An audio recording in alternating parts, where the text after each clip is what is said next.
Gonna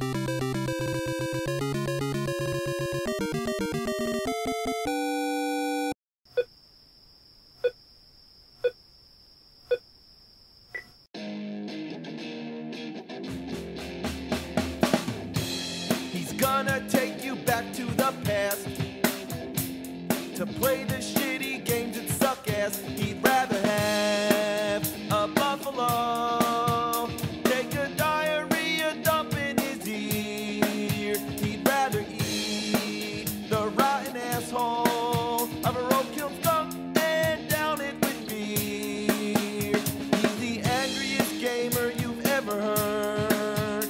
He's the angry Nintendo nerd. He's the angry Atari Sega nerd.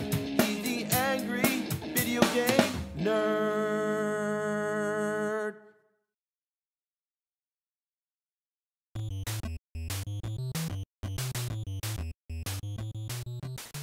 Pong. A simple word, a simple idea. It's just Pong. It was one of the first video arcades from 1972. A simple screen mounted inside what looked like a carved tree stump. You could call this the wooden age of video games, when everything was made of wood and two people playing tennis looked like two glow sticks batting a square ball back and forth. Yeah, this was before circles were invented. In spite of its simplicity, it's a fun and addicting game, even to this day. I thought it was fun. Apparently people thought so too back then. That's why they made a home Pong console, so you can play it at home. And then there was another one, and another one, and another one, and another one, and another one, and another one. There was like 9 million fucking Pong consoles.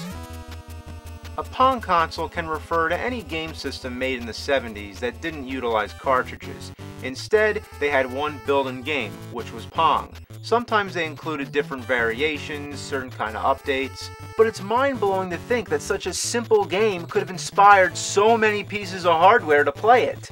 So, just for shits and giggles, we're going to take a look at all the Pong consoles, which I happen to own. This right here is the Tournament 1000 by Unisonic. Unfortunately, this one doesn't work, but with game consoles this old, that's something you have to expect. From what we can assume, you can select between 4 different kinds of Pong, and over here, it looks like the game didn't even have the technology of keeping score, so you have to do it manually, which is pretty shitty. Even the most basic Pong games kept score. The controllers slide out right here. Now that's what you call a basic controller. Next, the APF TV Fun. That's a great name, isn't it? The console's got that wooden paneling, and it's shaped like some kind of spaceship. The controllers are like cylinders. You move the paddle by turning this thing right here. This game is your basic Pong. This little switch here changes the type of Pong. One thing that's typical about Pong consoles is that the sound effects never come through the TV. They come from a built-in speaker on the console itself. I guess you can say it's similar to the Wiimote, how certain sound effects come out of it. Next, the Wonder Wizard. Looks like a slab of wood with game dials thrown on it. It was literally built from a Magnavox Odyssey using the same circuit board and part of the plastic casing. Also, it uses the same video connector. It's the most bizarre thing I've ever seen, and as far to my knowledge, it only exists on the Odyssey and the Wonder Wizard. This might be a good time to bring up that most of these old consoles have a connector that looks like this. You have to plug them into a box and then screw the box into your TV. But I say get yourself one of these, plug it into the coaxial input on your TV, plug the game in, and tell that box to go fuck itself.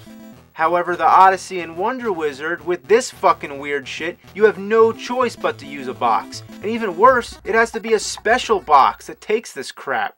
And after all that, you're lucky if the picture comes in clear. Channel 3, Channel 4, what the fuck? The left paddle won't stop flickering, and the right paddle doesn't even exist. Where is it? Where is it? And speaking of weird hookups, the worst of all is the RCA Studio 2. Technically, it's not a Pong console because it uses cartridges, but when the hell am I ever going to talk about this thing? Typically, any game system will use 2 wires, one for the AC adapter and one to plug into the TV. But then there's shitty consoles like this that think they're being cutting edge by combining both the wires into one. In other words, both the video connector and AC adapter plug into the same box, which then plugs into the TV. Again, forcing you to use a box and to unscrew it every time you want to play a different game system. So, technically speaking, the video signal is traveling up this wire, and then the electricity coming from the wall socket is coming back through the same wire. I don't even understand how that works. The only other system I know that does that is the Atari 5200. And we all know how much ass that thing sucks. One last thing to say about the RCA Studio 2, it doesn't even have any external controllers. 2 players would have to huddle around and use the keypads. Man, if there was an RCA Studio 1, I'd hate to see it. Next, the Radio Shack TV scoreboard. Looks like a remote for a TV, with a Siamese twin. Pull this off, you give it to your friend, say, "Fuck you, this is all you get. Look at me, I got all this shit. I'm in control, motherfucker." Ugh, why does the ball keep going through the paddle? Serve, reset, reset, serve. I'm playing Ghost Pong. Oh, there's color? All of a sudden the color comes on? The Sears Super Pong Telegame. Simple enough, 2 little knobs for controllers. Works alright, basic Pong. You got 4 different kinds of Pong. Like, what the hell is this? Reverse Pong? Okay, now what's this? Asshole Pong? That's not fair. Color Sport 8. Now this is badass looking. The controllers pop out the sides like that. 2 more controllers plug in, so I guess you could have 4 players. Got all these switches here, 4 different games, handball, hockey, tennis, skeet. Okay, what's going on? All they do is change color? Hockey's red, tennis is blue. Is that it? I don't even know if this thing's working right. Ricochet. Well, this is excessive. Instead of 2 controllers, let's have 2 consoles. Aside from the clunky design, the game works okay. Except the right controller is a little jittery. That's what happens. The thing about these Pong consoles, and one of the things that makes them so fun to play, is that the paddles move so fluently. It's like an analog control that doesn't exist in games today. The downside is that they break easily, and sometimes you get this jittery movement. This yellow bastard here is called the TV4 4-way video game. Rolls right off your tongue. Well, you already know how I feel about these accursed boxes. How do you think I feel that this one is permanently attached to the fucking game console? These things come from hell. These forks at the end might as well be the devil's pitchfork. One of them's chewed off, so I have no way of connecting it to the TV. And I have no way of replacing the box! You think that makes me happy? It doesn't. Another one I can't play is the Color TV Game 6. It was made by Nintendo in 1977. Pretty cool. It was only released in Japan, which is why it won't work on my American TVs. I've heard something about turning the channel to 95, but none of my TVs go any higher than 82. Apparently it has 6 games, and 2 players would have to grapple for the controls. Nintendo had an updated version with 15 games and detachable controllers. Here's the Volley 6, fresh in the box. Ah, that stained white color, tasteless wood grain, it reeks with age. The controllers dismount and you got a nice tray to hold your beer. Fuck, almost.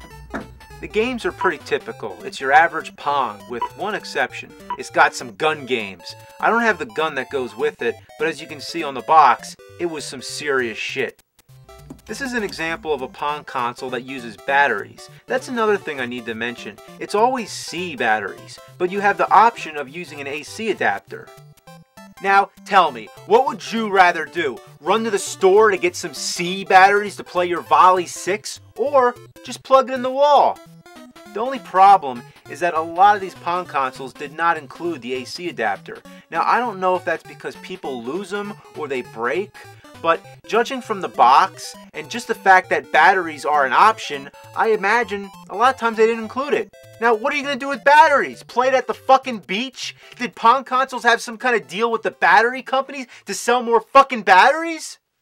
Alright, this is the Magnavox Odyssey 4000. In between the Odyssey and Odyssey 2, which were cartridge-based, Magnavox made a whole bunch of Pong consoles, naming them after the 1000 digits.